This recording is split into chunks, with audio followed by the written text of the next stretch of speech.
Regardez-moi ce corbillon. Allez, dites donc, là, il fait quelle dimension? Ben, on vient de dire 90 de diamètre, et puis il y a 15 rangs de moelle de rotin. Fait par René qu'on voit ici. Alors, René, quand on fait ça, bah, il faut du temps aussi. Hein. Ah ben oui, là, surtout quand on ne sait pas la longueur. Quand on finit, il faut des brins d'1,35 m. Tiens, dis donc, un corbillon, ça sert à quoi?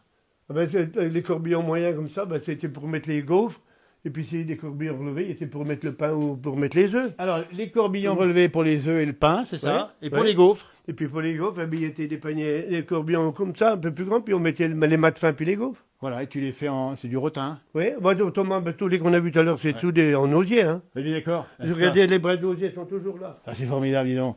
On rappelle bien que René fait des petits paniers magnifiques. Voilà, les brins d'osier sont ici. Et puis ces petits paniers, bah, on va les rappeler quand même. Il y en a de toutes les tailles. Mais c'est pareil parce que petits ou grands, il faut du temps pour les faire. Ah bah oui, mais ça, il n'est pas les plus jolis parce que quand on n'est pas habitué, les ans sont trop hauts, il est trop carré. Mais je les garde parce que les premiers j'ai fait ça. Non, c'est moitié trop celui-là. Ah, mais ils sont magnifiques quand même. Vous voyez, c'est ça, il a des doigts d'or, c'est incroyable ici avec ses petits paniers formidables. Et puis il y a la pelle à pain qu'on voit ici encore. Oui, une pelle à pain, mais elle n'a pas servi parce que mon beau-frère me l'a donnée neuve et puis elle est toujours toute neuve. Ah voilà. Parce que tu aimes bien les objets un peu anciens. Ah bah comme oui, ça. oui. Et puis ça, c'est la fourche. Et puis pour ça, quand j'ai jamais été au Grand Bornand, ben, il y a Gatti Dodo, le Guy Gatti qui me l'a ramené. Voilà, ben, on a ramené en Bourgogne ici un outil, une fourche de Haute-Savoie. On m'a dit, oui, ça. On m'a dit qu'il en faisait. Ben, je dis, tu m'en achètes une, et puis je l'ai payé, quoi, bien sûr. Ouais, moi, ça, comme c'est magnifique. Et puis là, alors ça, il faut expliquer ce que c'est quand même, René. Hein. Ah ben, ça, c'est accroché, on disait peut-être accroché ou un peson. Ouais. Mais alors, on faisait les veaux dans une cage ou ben, on faisait les cochons. Oui, mais ça peut porter combien, ça? Ça peut peser combien? Oh, mais Jean-Pierre Aucagne, au-dessus des gros cochons qui font je sais pas combien de kilos, il est venu la chercher plusieurs années. Ah ouais. Donc là, pareil, c'est des engins dont on ne se sert plus beaucoup aujourd'hui, c'est quasiment fini, ça. Ah ben oui, parce que maintenant, de toute façon, je sais pas comment cause du bruit, mais on est venu chercher assez souvent, ça. Ah ouais. Et dis donc, le principe, on va le rappeler, le principe pour peser ici, il faut déplacer le poids, là, c'est ça? Oui, hein. oui. Ah ben, Donc on accroche la bête ici, enfin la bête on accrocher. Si on pèse pas trop, ben, il faut y mettre là, peut-être mais l'inverse. Alors il faut ou pendre là, puis le crochet, ben, il est plus petit ou il est plus gros, ben, il est comme tous les petits crochets pour les lapins, les cabris, Voilà. on avait tous des petits crochets comme ça. Alors comment on appelle ça exactement? C'est un... Ben je sais pas, un crochet ou un peson. Parce que, Un pesant ou un crochet. Les coquetiers, quand ils achetaient, ils avaient un petit machin pas plus long que ça, ils payaient ça au bas de la route, là. Voilà. Ils s'arrêtaient dans tous les hameaux, les coquetiers dans le temps. Eh ben, les fameux coquetiers, dis donc. Et regardez-moi ça. Et puis, on est à la campagne ici, on voit ici. Et c'est beau, cette campagne qu'on voit ici chez toi, ici autour. Ben oui. C'est magnifique. Et puis, il y a des animaux, c'est pas des vrais, évidemment. On va bientôt les ressortir, ceux-là. Oui, parce qu'il y a une passion chez toi, René, c'est celle de ces animaux de basse-cour. Oui. Eh.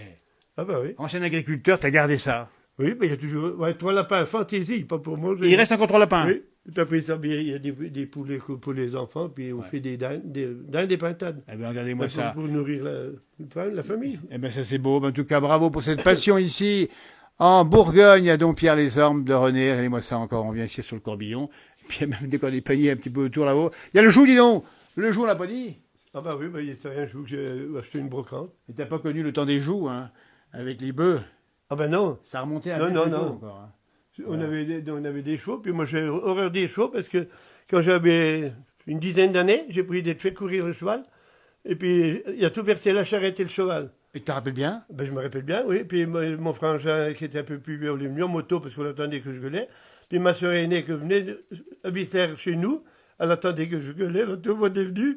Le cheval était tout versé, le tombeau tout versé dans le cheval. Et t'as eu quoi, toi? Ben, j'ai pas eu de mal, mais depuis ce temps, j'ai horreur des chevaux. Eh ben, je comprends, ça marque pour la vie, cette histoire de chevaux avec René ici. Puis ça sert. Alors, vous vous rappelez, c'est aussi des instruments qu'on a amenés à l'école, ça aussi. Oui. Hein. Et puis le fer à repasser, dis donc. Oh ben oui, parce que quand j'allais à la brocante, puis je dis, je vais y installer là-bas, mais il n'est toujours pas installé. Il est en Ah, bien sûr. Et Et la balance à l'ancienne? Ouais. Il y en a une là, quoi. Dis donc. Bravo, René. Il doit y avoir encore des plateaux là-bas de rechange, là. Et puis la fameuse TSF, c'est ça, là, comme on appelle. Oui, oui. On écoutait quoi là-dessus? Oh ben alors là, on écoutait la famille du raton. La famille du raton. Puis quand on est venu à Champécy, ben, on n'avait même pas de transistor. Il y a la belle-mère qui nous avait payé un transistor. Regardez-moi ça, on écoutait le Tour de France également. On est arrivé à Champécy 70. Ouais. En 70, le jour, l'Amnec de Gaulle est mort. Ah bah oui, d'accord, bah voilà. Et puis le Tour de France aussi, on écoutait un peu, non? Ben oui. Et regardez-moi ça. Et il marche encore celui-là? Ben oui, parce qu'il y a le Christian Lenoir, il y a le poste de la Madame Dargaud, puis aussi on marche, mais on reste là, parce que je dis, je vais réparer là-bas, puis j'ai déjà mis le chauffage, et puis je fais tout le plancher, les ouvertures des fenêtres, mais le poste.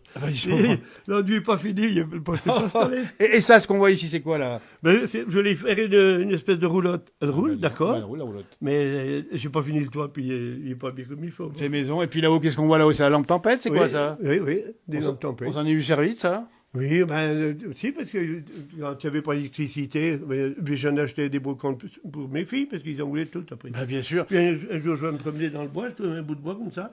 Quand ils achètent des écornats, comme on dit, des vieux arbres qui sont pleins de nœuds, j'ai trouvé la rondelle comme il faut, puis j'avais une tortue, puis je dis, tiens, je vais faire une tortue. Eh ben, bravo. Il a de l'imagination, René, incroyable. Et regardez-moi ça, il fait des choses. Même là, c'est un peu de l'humour ici. Ça, c'était les lampes de voiture à cheval. Alors, ça, c'est une lampe de voiture à cheval. Ouais. On a mis la bougie, il y a et puis il y a les feux rouges derrière, là. Il y a le feu rouge. Oh, mais il faisait pas guère clair. Il y a le feu rouge derrière, pas dit temps. Ben, écoutez, et puis ça? Mais c'est une lampe, et puis ça, j'avais des chèvres, il y avait qui avaient les cornes toutes coupées, j'ai fait une tête de bique. Eh ben, il manque pas d'imagination. C'était la caverne d'Ali Baba, ici de René Perche à Dompierre-les-Ormes. Ben, écoutez, franchement, merci. Et puis, continue à avoir cet œil vigilant sur la nature, et puis surtout à faire des choses remarquables. Oui. C'est ça, les doigts d'or. Il faut avoir aussi l'idée. Et il a l'idée, et il a les mains. Regardez-moi ça, les mains ici, avec le maître à la main. Merci René encore. Merci. Merci.